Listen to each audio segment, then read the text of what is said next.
दोस्तों, नेपाल के 100 रुपए के नोट में एक बार फिर से भारत के क्षेत्र को दर्शाया गया है, जिससे पूरी खलबली मच गई है।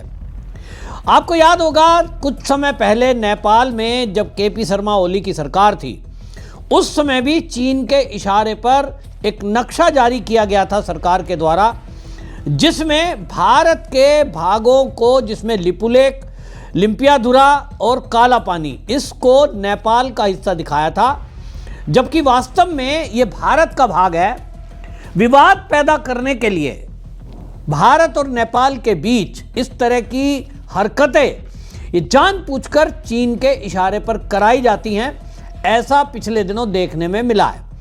असल में चीन चाहता है कि नेपाल पर उसका अधिकार रहे, नेपाल से चीन के दूरियां जो है वो कम हो, और व्यापार के मामले में वो चाहता है कि चीन से सारा सामान खरीदा जाए, क्योंकि नेपाल ज़्यादातर रिश्ते बिजनेस के भारत से रखता है, और भारत की तो संस्कृति दोनों से मेल खाती है। भारत का रोटी बेटी का रिश्ता है, यहाँ तक कि प्रभु श्री राम और माता जानकी नेपाल की थी, इस तरह से भी रिश्ता है। भगवान बुद्ध की जन्मस्थली लुम्बिनी वो नेपाल में है, और भारत में बोध गया में उन्होंने ज्ञान प्राप्त किया था महात्मा बुद्ध ने। और इस तरह से जो संबंध है, सांस्कृतिक संबंध है, पारिवारिक संबंध लोगों के हैं, और हमारे जो है ऐतिहासिक संबंध है। लेकिन चीन को ये भाता नहीं है, क्योंकि चीन की हरकत है, चीन की आदत है, वो हमेशा विस्तारवादी नीति से चलता है, छोटे छोटे देशों को हजम कर जाता है। और इसीलिए उस कड़ी में वो चाहता है कि नेपाल से उसका बॉर्डर लगता हुआ है, तो वो नेपाल को भी कहीं ना कहीं इसी तरह कहीं अपना वर्चस्व जमा कर और वो भारत तक आ जाए। उसकी चाल नाकाम होती है हर बार। इस बार भी भारत ने प्रतिक्रिया इस बात पे दी है कि नेपाल के 100 के नोट पर, जो कि नेपाल में छपे, अब नेपाल के नोट पहले भारत में छपते थे, लेकिन 2015 तक ये नेपाल में छपते थे। उसके बाद चीन की दखलंदाजी हुई, भारत में छपना बंद हो गए। केपी शर्मा ओली ये माना जाता है कि वो चीन के इशारे पर काम कर रहे थे, और इसीलिए ये जो नोटों की छपाई का मामला है, नेपाल के नोट की छपाई वो चीन को दे दिया गया, और China bank note printing and meeting corporation ये जो है ये नोट छापता है। अभी बताया जा रहा है कि 100 के नोट, 300 मिलियन नोट, 100 के नेपाली नोट वो चीन ने छापे, जिसमें ये लिपुलेख, लिम्पियाधुरा और काला पानी, ये 3 भाग जो भारत के हैं उसको नेपाल का दिखा दिया। नोट जब बाजार में आए तो चीज़ों का खुलासा हुआ। हालांकि भारत सरकार ने, विदेश मंत्रालय ने आपत्ति जताई है। और आप जानते हैं कि जेनजी आंदोलन के बाद वहाँ जो प्रधानमंत्री हैं, जो अभी कार्यकारी प्रधानमंत्री हैं, सुशीला कार्की, वो मोदी की बहुत बड़ी फ़ैन है, और वो भारत में ही पढ़ी हैं। और जिस तरह से वो बदलाव हुआ था, उसके बाद चीन को बहुत झटका लगा था। मुझे लगता है कि इस तरह की हरकत करके चीन ये कोशिश कर रहा है कि भारत में कहीं इसकी प्रतिक्रिया होगी, फिर उसके बाद कुछ कड़ी प्रतिक्रिया के बाद नेपाल में कुछ हरकत होंगी, और कुछ लोग इस तरह की भाषणबाजी करेंगे, बयानबाजी करेंगे, दोनों देशों के बीच तल्खियाँ बढ़ जाएं, ऐसी कोशिश चीन की मुझे दिखाई दे रही है। लेकिन भारत के विदेश मंत्रालय ने, जो हमारे विदेश मंत्री एस जयशंकर हैं, उन्होंने ये आपत्ति जताई है। अब मुझे लगता है कि ये नोट अभी छप चुके हैं, इसके बाद क्या प्रतिक्रिया होगी और इसके बाद क्या कदम नेपाल की सरकार उठाएगी, ये तो उनको तय करना है। लेकिन इतना तो तय है कि चीन कुछ भी कोशिश कर ले, भारत और चीन के बीच लड़ाई, झगड़ा, विवाद नहीं हो सकता। ऐसे संबंध हैं हमारे एक दूसरे के। आप देखिए कि गोत्र मिलते हैं। मेरे माताजी का गोत्र कौशिक है, और वहाँ बहुत सारे कौशिक गोत्र के लोग हैं। मेरा गोत्र वत्स है, वहाँ बहुत सारे लोग मेरे परिवार के लोग हैं, और इसलिए इस बात को अच्छे से लोग समझते हैं। जेनजी आंदोलन के पीछे भी केपी शर्मा ओली है। जब पूछताछ हुई और बाकी चीज़ें पता चली, उसमें यही पता लगता है कि विदेशी ताकतें नेपाल को बर्बाद करने की नीयत से वहाँ के युवाओं को भड़काकर, और जिस तरह से आंदोलन किया, वहाँ बिल्डिंगें जला दी गई, दुकानें लूटी गई, ये सारा काम नेपाल के लोग नहीं करते हैं, लेकिन करवाया गया, कहीं ना कहीं भड़काया गया। नेपाल को बर्बाद करने का एक षड्यंत्र किया गया।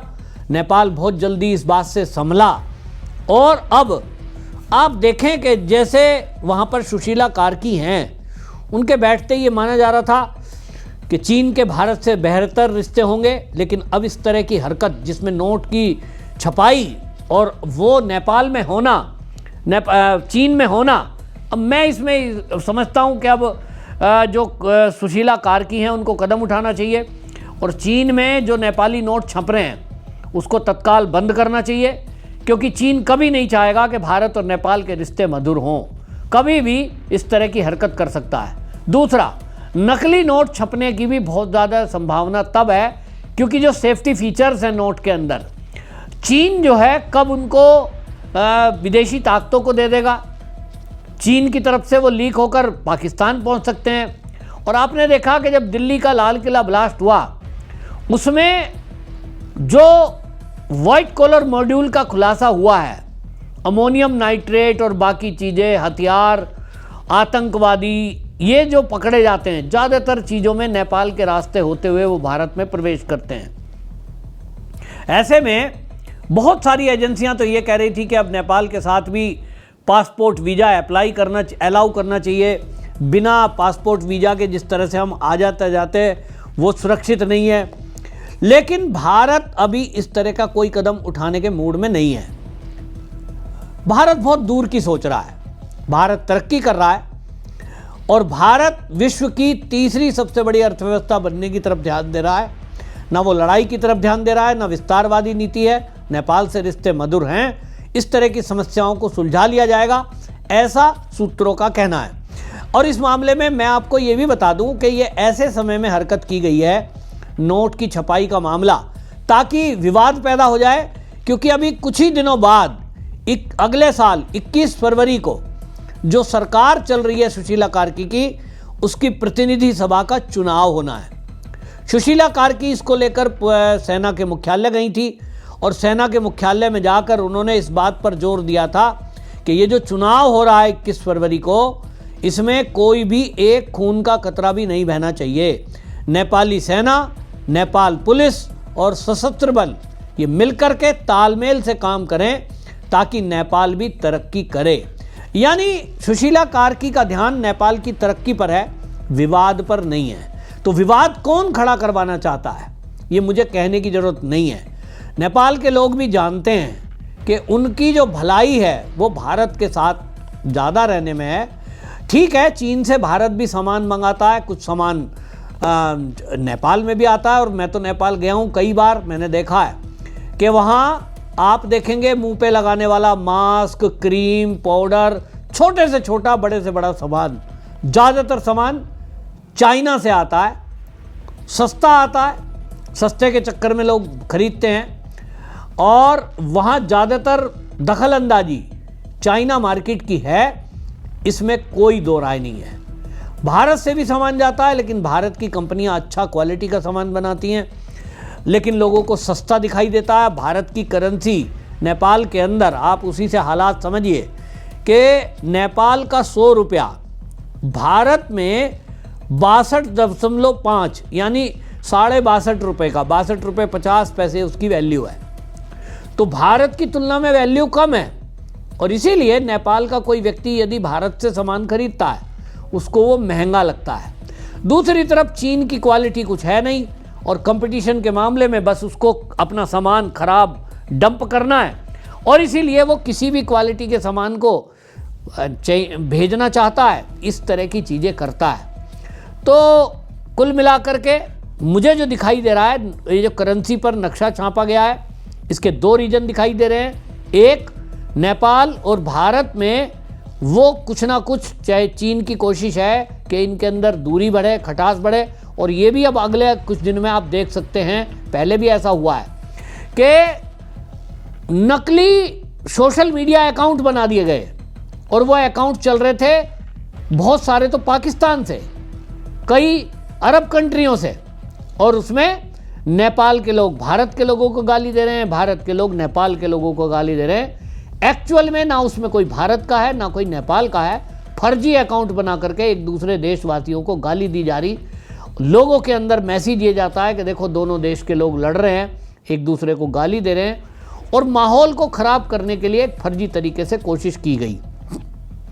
मुझे लगता है आने वाले 1-2 दिन के अंदर फिर से आप देखेंगे सोशल मीडिया पर इस तरह की बदतमीजियां हो सकती हैं।